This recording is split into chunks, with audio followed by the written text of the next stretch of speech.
On our preparation for the upcoming local election, no, continuous pa rin yung ating coordinations with our PNP counterparts and our Coast Guard counterpart. So patuloy pa rin ang kinakandak natin na mga checkpoints na para matuwart yung mga activities ng mga hindi may magandang gagawin dito sa area natin.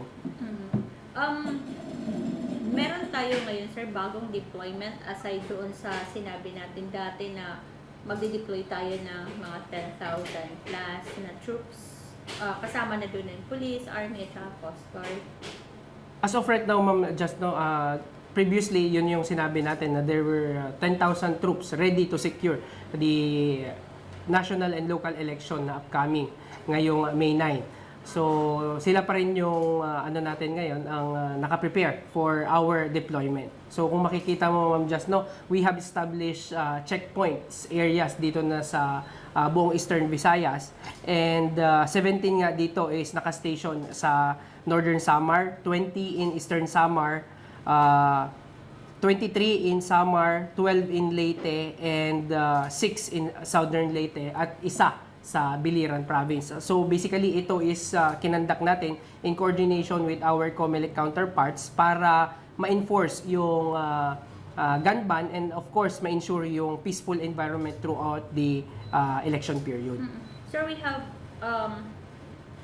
one town na nasa red category siya. So, kumusta po yung deployment natin dyan ng army personnel?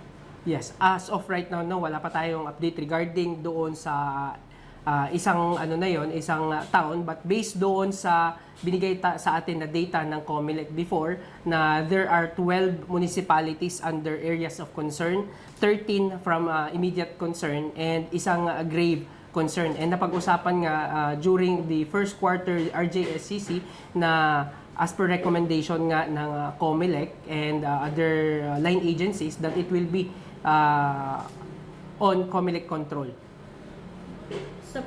Supposedly. Pero until now, wala pa siyang declaration. Yes, as of right, wala pa siyang declaration. As of Bakit right kaya, now. sir, until now wala pa? Yes, mas maganda siguro, ma'am, no, it's beyond the COMELEC kasi na na decision, and I think iakyat pa nila yun sa taas, and mas maganda siguro kung yung sa COMELEC na lang natin mahingan ng answer with regards to that question.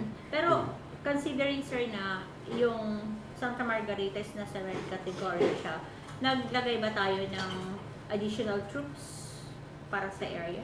Well, as of right now, no, maintain pa rin naman yung mga tropa natin doon. Meron tayong mga detachments and ang nakaka-cover kasi sa area na yan is yung 43rd Infantry Battalion na naka-secure din naman doon sa area.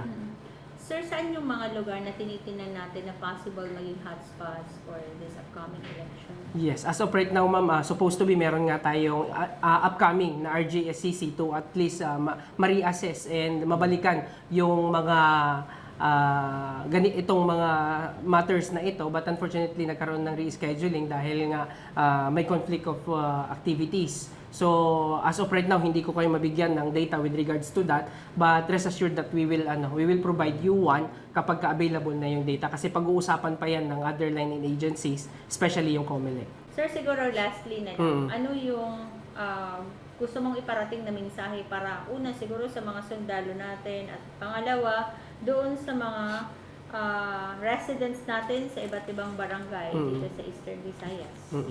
Unang-una, ma'am, sa tropa natin, no, number one dyan is ang ating mga tropa ay nire-remind natin to practice their suffrage, which is a cornerstone of our democracy. However, nire-remind din po natin sila na they need to adhere to the military's non-partisan stance. And of course, sa mga dito sa residente ng Eastern Visayas, no, na we will do our mandate, of course, to secure the peaceful, honest, and orderly national and local election. Likewise, also, nire-remind po natin yung ating mga personnel na they are refrained from posting or sharing any social media content that is politically motivated and controversial.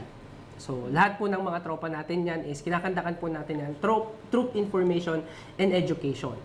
before natin sila i-deploy is nagkakaroon po tayo ng briefing regarding that. What about if their family, like ang family niya nag-repost?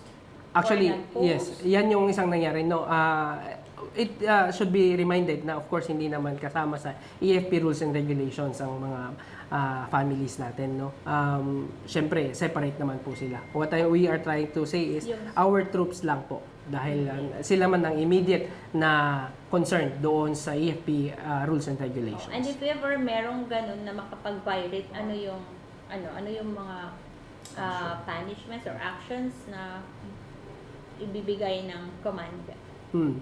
Of course, hindi naman natin agad-agad yun na bibigyan ng punishment. Of course, it will undergo process pa rin ng investigation. And with regards to the investigation, our JAGO and our Division Provo Marshal will recommend kung ano yung magiging punishment. Pero as of right now, wala akong idea kung ano yung pwede nilang depende sa degree and degree ng kanilang ginawang offense.